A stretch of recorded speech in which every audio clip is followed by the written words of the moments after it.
The champagne glass shatters against the pristine hotel bathroom wall, amber liquid running down white marble like tears. 2 years, Vanessa whispers to her reflection, her voice unnervingly calm despite the destruction around her. Her dark hair falls in soft waves around her shoulders, contrasting with the pallor that has crept into her face over the last hour. 2 years of my life. On the counter beside her sits her phone, screen still illuminated with the text message that has unraveled everything. Room 718. Same time as yesterday. Don't keep me waiting. It wasn't meant for her. Vanessa's trembling fingers hover over her phone. A notification pings, her husband Marcus messaging from the hotel bar downstairs. Getting another round with the guys. Back in 30. Her wedding ring catches the light as she picks up the phone, her mind suddenly clear in a way it hasn't been in months. She opens her contacts and begins a new group message, adding names one by one with deliberate precision. No more hiding, she whispers, fingers flying across the keyboard. Not for any of us. 3 days earlier. The Belmont is gorgeous in the fall, Marcus said, sliding his credit card across the reception desk. My wife and I have been looking forward to this weekend for months. Vanessa smiled tightly beside him. At 38, Marcus still turned heads, salt and pepper beginning to creep into his dark hair. Laugh lines that gave his face character, and that perpetual confidence that had first drawn her to him at a friend's gallery opening 6 years ago. His hand rested at the small of her back, a gesture that once made her feel cherished, but now felt performative.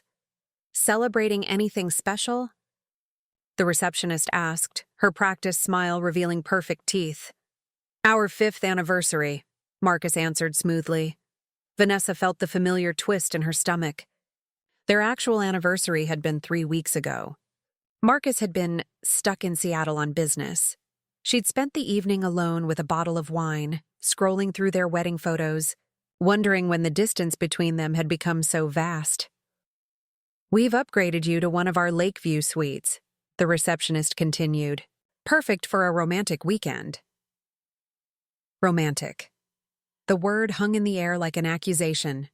Vanessa couldn't remember the last time Marcus had reached for her in the night, initiated a conversation that wasn't about schedules or bills, or looked at her with the intensity that had once made her feel like the only woman in the world.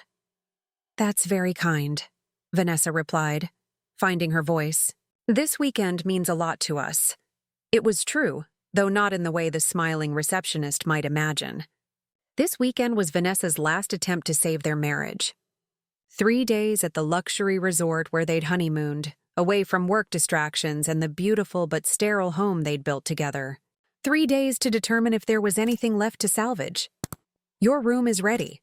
Mr. and Mrs. Chen were Suite 816. Enjoy your stay. As they walked to the elevator, Vanessa noticed how Marcus checked his phone again, the 3rd time since they'd parked. His thumbs moved quickly across the screen before he pocketed the device, his expression shifting subtly. Work? She asked, hating the edge of suspicion in her voice. Just confirming my out-of-office is set, he replied, smiling too widely. I'm all yours this weekend. The elevator doors closed, sealing them in polished silence. Their suite was everything Vanessa had hoped for. Spacious, with floor-to-ceiling windows overlooking Lake Michigan, a king-sized bed draped in expensive linens, and a deep soaking tub beside a shower built for 2. Remember the last time we were here? She asked, stepping onto the balcony where autumn painted the distant shoreline in russet and gold. Marcus joined her, keeping a careful few inches between them. Of course. You insisted we try paddle boarding, and you fell in within 30 seconds, she laughed, the memory momentarily bridging the gap. Because you rocked my board. His smile reached his eyes for the first time that day. For a moment, Vanessa saw a flash of the man she'd fallen in love with, the one who used to wake her with coffee, and spend Sunday mornings reading the newspaper aloud in different accents until she was breathless with laughter. I've made dinner reservations at Saffron for tonight, she said. They're supposed to have the best seafood in town. Actually, Marcus's phone buzzed in his pocket, and he checked it reflexively. I ran into Damon in the lobby. He and some of the guys from college are here for a golf weekend. They've invited us for drinks before dinner. Vanessa's stomach tightened. Damon Porter? I thought he lived in California now. He does. Everyone's flying in for this annual thing they do. Marcus wasn't meeting her eyes. I had no idea they'd be here. Total coincidence. What a convenient coincidence, she murmured, turning back to the view. What's that supposed to mean? Nothing. She forced a smile. Drinks with the guys sounds fun. It wasn't how she'd planned to start their weekend, but fighting would only widen the chasm between them. If Marcus wanted to include others in their precious time together, she would make the best of it. Great. I'll text him we'll meet them in the bar at 6. As Marcus disappeared into the bathroom to shower, Vanessa noticed his phone on the bed. The screen lit up with a notification, visible even from where she stood. Eliza. Perfect timing. Can't wait to see you this weekend. The hotel bar hummed with Friday evening energy. Vanessa sipped her martini, listening as Damon Porter regaled the group with stories of his tech startup's latest success. Marcus sat beside her, laughing too loudly, his hand occasionally resting on her knee in a gesture that might look affectionate to outsiders. And then this kid, couldn't have been more than 25, offers us $40 million. Damon concluded, raising his glass. To unexpected opportunities.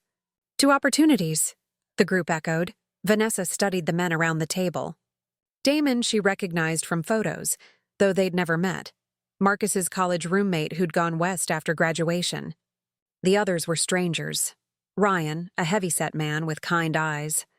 Trevor, rail-thin with a carefully trimmed beard. And James, whose wedding ring made a soft clink against his whiskey glass every time he set it down. No wives. No girlfriends. Just the guys. So, Vanessa, Damon leaned forward. Marcus tells me you run a successful design studio now? Yes, she smiled, grateful for the inclusion. Mostly residential projects, though we've started moving into commercial spaces this year. She's being modest, Marcus interjected. Her firm just landed the Westbrook Hotel renovation. 7 figures. He squeezed her knee, a proud husband. The gesture should have warmed her. Instead, it felt like another performance. Marcus playing the role of devoted spouse. Impressive. Damon nodded. You two are quite the power couple. Vanessa forced a laugh. Hardly. We barely see each other these days. Marcus's consulting has him traveling constantly. The price of success, right? James said, glancing at his watch. Speaking of which, Trevor stood. I should check in with the wife. Kid's bedtime. I'll join you for that call, James added, standing as well. Promised Emma I'd say goodnight to the twins. As they departed, Marcus leaned closer to Damon. Everything still on for tomorrow? Absolutely. Tea time's at 11. Ryan's arranged for caddies. Vanessa felt a chill. Golf tomorrow? Marcus turned to her, his expression carefully neutral. Just 9 holes. I'll be back by mid-afternoon. But we plan to do the wine trail tour. I booked it weeks ago. Did you? I don't remember discussing that. His tone suggested she was the one misremembering. Damon glanced between them. I can tell them we're one short. No, Marcus cut in. I'll be there. He turned to Vanessa, lowering his voice. We'll do the wine thing Sunday. This is just a few hours. Before she could respond, a woman approached their table. Tall and graceful, with short blonde hair and confidence in every step. She wore a simple black dress that probably cost more than Vanessa's entire outfit. Damon Porter, the woman said, her voice rich and warm. I thought that was you. Damon stood immediately, his face lighting up. Eliza, what are you doing here? Eliza, the name from the text. Vanessa felt the room tilt slightly. Conference for work? The woman replied, accepting Damon's kiss on the cheek. Boring pharmaceutical stuff. Everyone, this is Eliza Reynolds, Damon introduced. One of the most brilliant medical researchers you'll ever meet. We dated briefly in grad school before she realized I wasn't nearly smart enough for her. Eliza laughed, the sound musical. More like before you realized you weren't ready for anything serious. Her eyes moved around the table, landing on Marcus. Something flickered in her expression. So brief, Vanessa might have imagined it. Marcus Chen, Damon continued. My roommate from Stanford. And his lovely wife, Vanessa. Pleasure, Eliza said, shaking Vanessa's hand. Her grip was cool and firm. When she turned to Marcus, Vanessa didn't miss how her fingers lingered against his. Marcus, Eliza said, a world of meaning in those two syllables. Damon's mentioned you often. All lies, I'm sure, Marcus replied, his voice pitched slightly higher than normal. Will you join us for a drink? Damon offered. I wish I could, but I'm meeting colleagues for dinner. Eliza's eyes returned to Marcus. Perhaps another time. After she departed, the conversation resumed, but Vanessa barely heard it. She was watching Marcus, whose eyes kept drifting toward the door through which Eliza had exited. Later, as they walked to the restaurant, Vanessa said casually, Eliza seems interesting. Oh, I wouldn't know. Just met her. The lie landed between them. Another brick in the wall being built between their lives. The next morning. Vanessa woke to an empty bed. The pillow beside hers showed the impression of Marcus's head, but was cold to the touch. Morning light streamed through curtains they'd forgotten to close, illuminating a room that showed signs of their separate evening routines. Her novel on the nightstand, his laptop on the desk, the careful distance maintained even in sleep. She found him on the balcony, already dressed in golf attire, phone pressed to his ear. I can make that work, he was saying, voice low. No, she doesn't. I'll handle it. He ended the call when he noticed her, smiling too brightly. Morning, sleepyhead. Who was that? Work. The Seattle deal is having some issues. He slipped the phone into his pocket. I made coffee. On our anniversary weekend? She didn't bother hiding her disappointment. I know, I'm sorry. Just a quick call. I'm all yours until the guys pick me up at 10:30. Vanessa leaned against the doorframe, suddenly exhausted by all the pretending. Why are we here, Marcus? His smile faltered. What do you mean? This weekend. This attempt at whatever this is. We're going through the motions, but something's broken between us. She took a deep breath. Or someone else has come between us. Marcus's expression hardened. Is that what this weekend is? A trap? Some kind of test? No, it was supposed to be a chance to reconnect. But I can't reconnect with someone who isn't present. I'm right here, Vanessa. Are you? She held his gaze. Because it feels like part of you is always somewhere else now. With someone else. Marcus ran a hand through his hair, frustration evident. This is exactly why I've been keeping my distance. Every conversation turns into accusations. Then stop giving me reasons to accuse you. Talk to me, Marcus. Whatever's happening, we can work through it.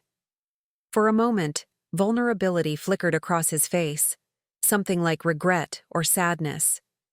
Then his phone buzzed again and the moment was gone. I need to take this, he muttered. Brushing past her, Vanessa stood alone on the balcony, watching sailboats cut white paths across the blue lake, feeling the weekend slipping away before it had truly begun. After Marcus left for golf, Vanessa tried to salvage her day. She booked a massage at the hotel spa, hoping the hands of a stranger could release the tension her husband's touch no longer addressed. Afterward, she wandered through the hotel's boutique shops, eventually finding herself at the lobby bar, nursing a glass of wine despite the early hour. Mind if I join you? She looked up to find Damon Porter sliding onto the stool beside her. Unlike Marcus, he wasn't dressed for golf. Shouldn't you be out on the course? She asked. Herniated disc? He gestured to his back.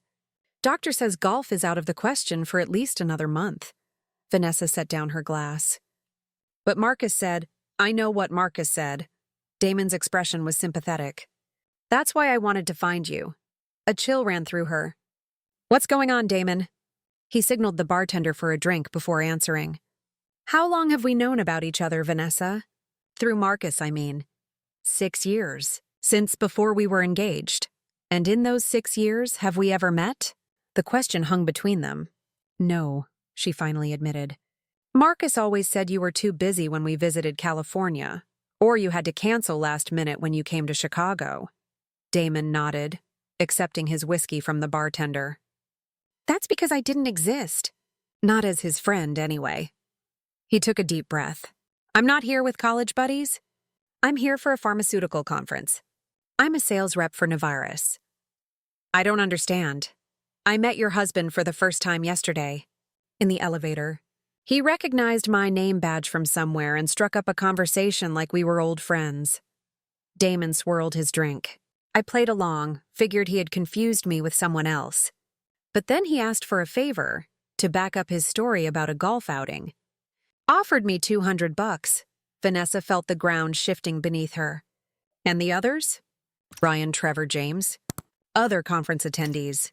Your husband recruited us all in the hotel bar before you arrived.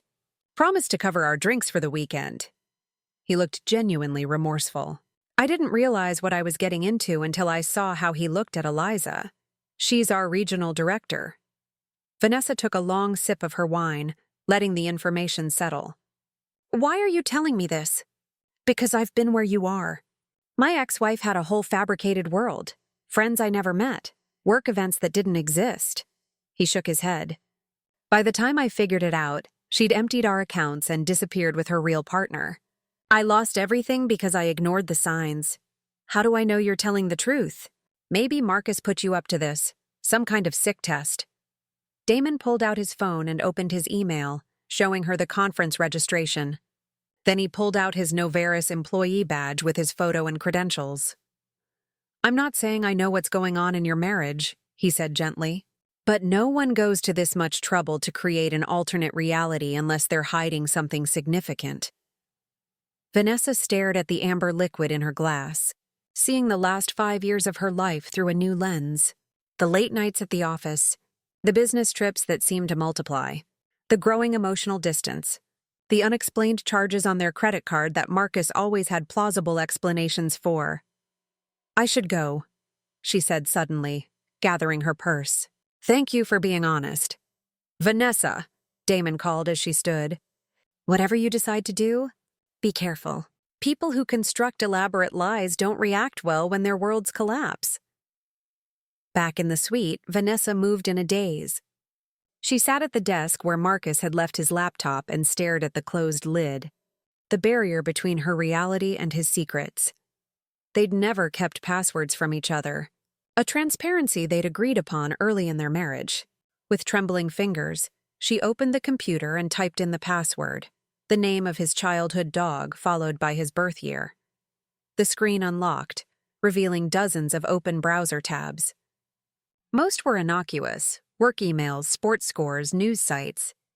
But then she clicked on his Google Maps history and saw it.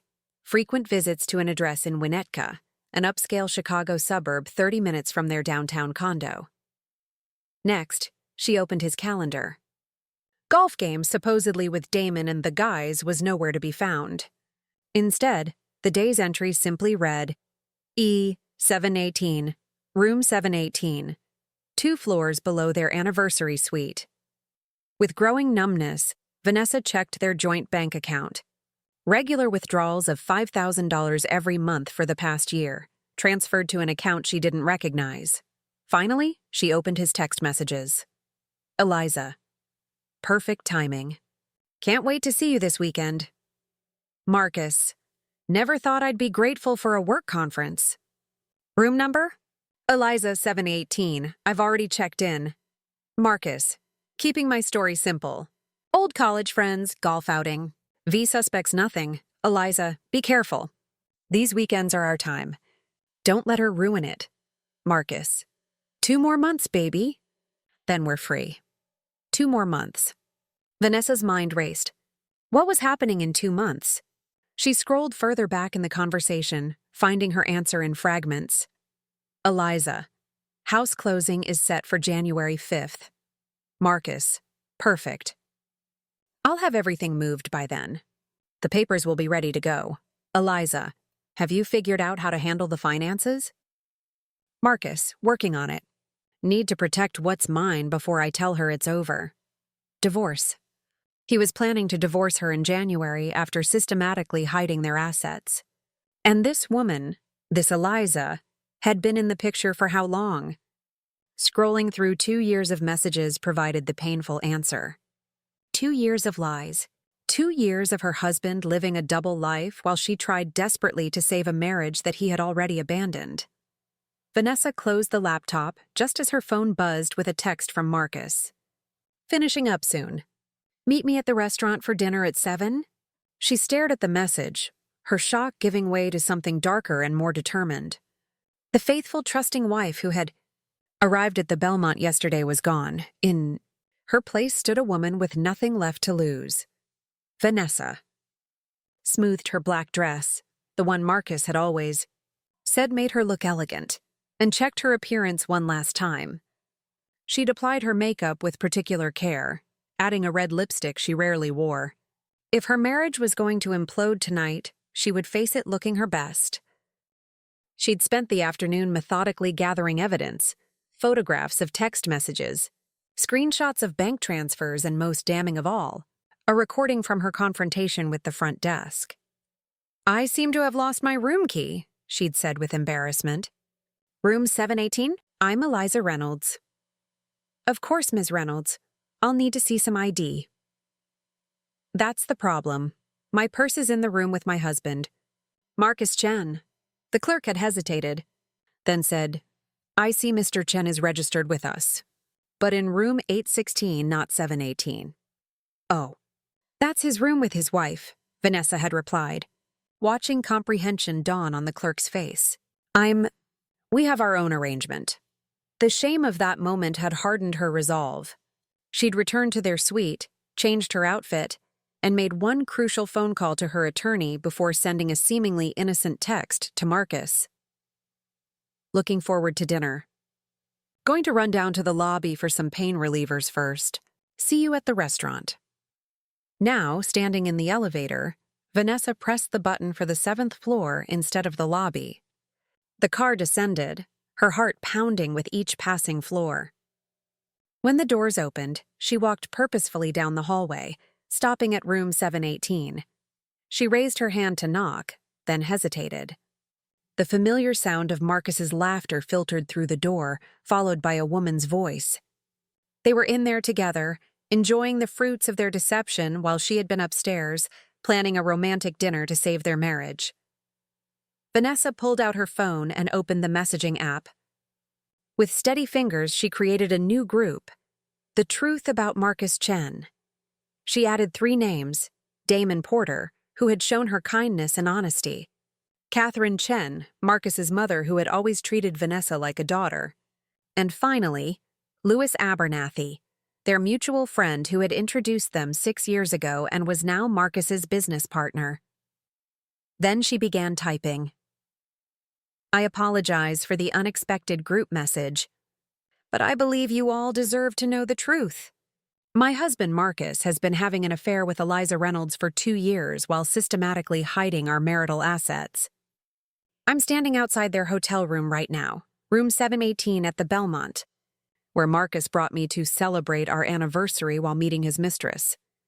Her finger hovered over the send button, doubt briefly clouding her resolve. Was this really who she wanted to be? Someone who aired dirty laundry in group texts?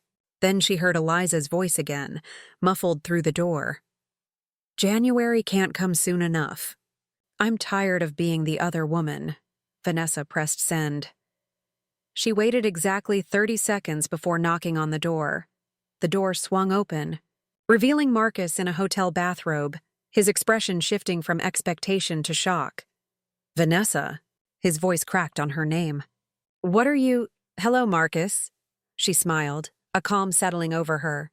"Aren't you going to invite me in?" He blocked the doorway, panic rising in his eyes. "Now's not a good time. I was just getting ready for dinner. Marcus?" Eliza appeared behind him, wrapped in a sheet. "Who is—" Her words died as she recognized Vanessa. "We've met," Vanessa said pleasantly, pushing past Marcus into the room. "The bar, remember? I was introduced as the wife." The suite was a mirror image of the one she shared with Marcus 2 floors above. Same layout, same furniture, but strewn with evidence of their betrayal. An open bottle of champagne. Clothing scattered across the floor. The bed unmade and accusatory. "Vanessa," Marcus began, his voice taking on the reasonable tone he used with difficult clients. This isn't what it looks like. She laughed, the sound hollow even to her own ears. Really? Because it looks exactly like my husband is having an affair with a woman he claimed to have just met. In the same hotel where he brought me for our anniversary weekend. She turned to Eliza. Did you know that part? That I'm upstairs in room 816, thinking we're here to reconnect while he sneaks down to be with you? Eliza clutched the sheet tighter, her composure faltering. Marcus said you were separated. That the divorce was already in process. Of course he did. Vanessa shook her head. There is no separation. There are no divorce papers. Just a very elaborate lie? She turned back to Marcus, who had sunk onto the edge of the bed. 2 years, Marcus? All those late nights and business trips, they were for her? His silence was answer enough. I trusted you, Vanessa continued, her voice steady despite the storm inside her. Even when every instinct told me something was wrong, I gave you the benefit of the doubt. I blamed myself for the distance between us. Marcus found his voice. It wasn't planned. It just happened. Affairs don't just happen, she countered. They're built on thousands of small choices. Thousands of moments when you chose her over me, chose deception over honesty. I didn't want to hurt you, he insisted. No, you wanted to rob me. Vanessa pulled out her phone, showing him the screenshot of the bank transfers. $5,000 a month for a year? The house in Winnetka? Were you planning to leave me with nothing? Marcus paled. How did you... Your password hasn't changed since our wedding day. Her gaze shifted to Eliza. Did you know he was stealing from our joint accounts? Assets I helped build? Eliza looked stricken. Marcus told me the money was his. From his business. A business I helped finance when we got married. A business I designed every office for, free of charge. Vanessa's calm was slipping, anger seeping through the cracks. What else has he lied about, I wonder? Her phone chimed with incoming messages, responses to the group text. She glanced down, a small satisfaction flowing through her at Marcus's visible anxiety. What did you do? He asked.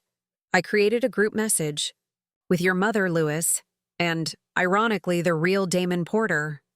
Vanessa watched the color drain from his face. Did you know he's not your fake friend from college but actually works with Eliza? He found me at the bar this afternoon.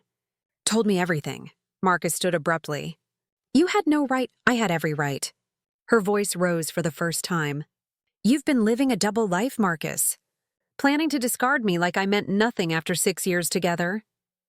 It wasn't like that, he insisted. Things between us changed. You became so focused on your career, always putting your clients first. Don't you dare blame this on me. Vanessa's voice was ice. I worked those hours to build something for our future. A future you were secretly planning to spend with someone else. Eliza, who had been silent during this exchange, finally spoke. I think I should leave you two to discuss this. No, Vanessa said firmly. You're part of this conversation. You've been part of my marriage for 2 years without my knowledge or consent. At minimum, you owe me the respect of facing me. The room fell silent, the weight of the moment pressing down on all three of them. What do you want, Vanessa? Marcus finally asked, deflated. Originally? To save our marriage. She laughed without humor. Now? I want what's fair. She turned to the desk where her purse sat and removed a folded document, handing it to Marcus. What is this? He asked, though his expression suggested he already knew. A post-nuptial agreement, drawn up by my attorney this afternoon. It guarantees an equitable division of assets, including your precious business. She watched his face darken. Sign it now and I'll walk away quietly. No messy public divorce. No embarrassing court dates where I detail every aspect of your infidelity. This is extortion, he sputtered. No, Marcus. This is consequence. His hands shook as he flipped through the pages. I need time to review this. To have my attorney look at it. You don't get time, Vanessa cut in. You forfeited that luxury when you decided to deceive me for 2 years. She pointed to her phone. Your mother is calling, and Louis has left 3 voice messages. How long before this reaches your clients? Your investors? Marcus glanced desperately at Eliza, who had retreated to the bathroom doorway, her face a mask of discomfort. "Don't look at her," Vanessa said coldly. "This is between us. The marriage you're so eager to escape." With a muttered curse, Marcus grabbed the pen Vanessa offered and scrawled his signature across the final page. "There. Are you happy now?" he demanded. "Happy?" Vanessa considered the word, taking the document and carefully returning it to her purse. "No, but I am free." She turned to leave, then paused at the door. "One last thing. The dinner reservation downstairs? It's under Chen, party of 2. Since I won't be using it, perhaps you and Eliza can enjoy it. Consider it my parting gift, a chance to sit across from each other in public without hiding. Without lies." She smiled sadly. "It's actually quite liberating." With that, Vanessa walked out, closing the door softly behind her. In the quiet of the hallway, she finally allowed the tears to fall. Not for the man she was leaving, but for the woman she had been, who had trusted so completely and been betrayed so thoroughly. Her phone rang, Catherine Chen calling for the 3rd time. Vanessa took a deep breath and answered, ready to face whatever came next. 1 year later, the gallery hummed with conversation and the soft clink of champagne glasses. Vanessa moved through the crowd, accepting congratulations with genuine smiles that reached her eyes. Her first solo exhibition, Reconstruction, had sold out before the doors even opened. "To new beginnings," Louis Abernathy said, appearing at her side with fresh glasses of champagne. "New beginnings," she echoed, taking the offered drink. Louis had been an unexpected ally in the aftermath of that night at the Belmont. Once he'd learned of Marcus's deception, both personal and financial, he'd dissolved their partnership and helped Vanessa secure clients for her fledgling architectural photography. "Business. Have you seen today's business section?" Louis asked, pulling out his phone. "I've been a little busy," she laughed. Gesturing to the packed gallery, he showed her the headline, "Chen Consulting Files for Bankruptcy Amid Fraud Allegations." "I heard Eliza left him when the money ran out," Louis added. "Apparently their dream house in Winnetka is on the market." Vanessa handed the phone back without comment. She'd long since stopped measuring her healing against Marcus's suffering.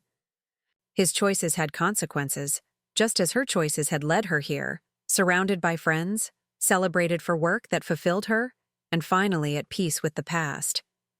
"Ms. Chen?" A young woman approached, notebook in hand. "I'm with Chicago Arts Monthly. Would you mind answering a few questions about your exhibition?" "Of course." Vanessa excused herself from Louis. "Your series explores themes of deconstruction and rebuilding," the journalist began. "The centerpiece, that photograph of the half-demolished hotel, is particularly striking." Vanessa glanced at the image in question. The Belmont, captured midway through its recent renovation, walls exposed to reveal the complex infrastructure beneath its once perfect facade. "Sometimes we need to tear things down to see what they're really made of," Vanessa replied. "And sometimes what rises from those ruins is stronger than what stood before." As the interview continued, Vanessa felt her phone vibrate in her pocket. She checked it discreetly, a text from Catherine Chen, who had remained in her life despite the divorce. "Saw your exhibition coverage online. So proud of you. Dinner next week?" Vanessa smiled, typing a quick affirmative response. Family, she'd learned, wasn't always defined by marriage or blood, but by who remained standing beside you when the walls came down. Later, as the gallery emptied and staff began clearing away glasses, Vanessa stood alone before her centerpiece photograph. In it, the skeletal remains of the Belmont loomed against a twilight sky. Beautiful in its vulnerability, honest in its incompleteness, she remembered standing in that hotel bathroom a year ago, shattered glass at her feet, her world collapsing around her. The woman who had walked into the Belmont that weekend had been living in a beautiful illusion, a marriage that looked perfect from the outside but was hollow within. The woman who walked out too, days later, had lost that illusion but found something more valuable. Her truth, her voice, her power to rebuild. Vanessa touched the simple gold pendant at her throat, a perfect circle, unbroken. A gift to herself on the day her divorce was finalized. Not a replacement for her wedding ring, but a symbol of something more enduring. Wholeness that came from within, rather than from another person. "We're closing up, Ms. Chen," the gallery manager said gently. "Of course." Vanessa gathered her things, taking one last look at the exhibition that chronicled her journey from destruction to creation. Outside, Chicago had dressed itself in spring finery, trees budding along Michigan Avenue, the lake beyond reflecting a sky painted in twilight hues. Vanessa paused on the gallery steps, breathing in the promise of the evening. Her phone chimed with a text message, not Catherine this time, but a name that made her smile, Damon Porter. Saw the exhibition write-up. "Congratulations. Still on for coffee tomorrow?" Their friendship had been an unexpected gift from the wreckage of her marriage. Not romance, neither of them was ready for that, but something equally valuable, understanding without judgment, companionship without expectation. "Absolutely," she replied. "I have stories to tell." Vanessa slipped her phone back into her pocket and hailed a cab, giving the driver the address of her new apartment, a space she'd designed herself, filled with light and possibility. As the city lights blurred past the window, Vanessa reflected on the strange alchemy of betrayal, how the most painful breaking could lead to the most profound making, how sometimes the cruelest lie could ultimately deliver you to your truest self. The cab pulled up to her building, and Vanessa paid the driver, leaving a generous tip. As she stepped onto the sidewalk, her phone pinged with a final message for the day. The gallery sending through the sales report for her exhibition. Every piece sold. Every image of beautiful destruction and hopeful reconstruction claimed by someone who recognized their own story and hers. Vanessa smiled, pocketing her phone without responding. Tomorrow was time enough for business. Tonight was for celebrating how far she'd come, from a hotel room where everything fell apart to this moment of standing completely, magnificently whole. She walked into her building, nodding to the doorman who greeted her by name. The elevator carried her upward, away from the past and into a future entirely of her own making. "Home," she whispered to herself as she unlocked her door. A declaration, a triumph, a promise kept. And that wraps up today's story. Now we want to hear from you. Where are you watching from? Drop your city or country in the comments, and let's see how far these stories reach. If this story moved you or gave you chills, give it a like, share, and subscribe for more powerful stories. One last thing, rate the story from 1 to 10 in the comments. Your feedback helps us bring you even better ones next time. Thanks for watching. We appreciate you being part of this storytelling journey.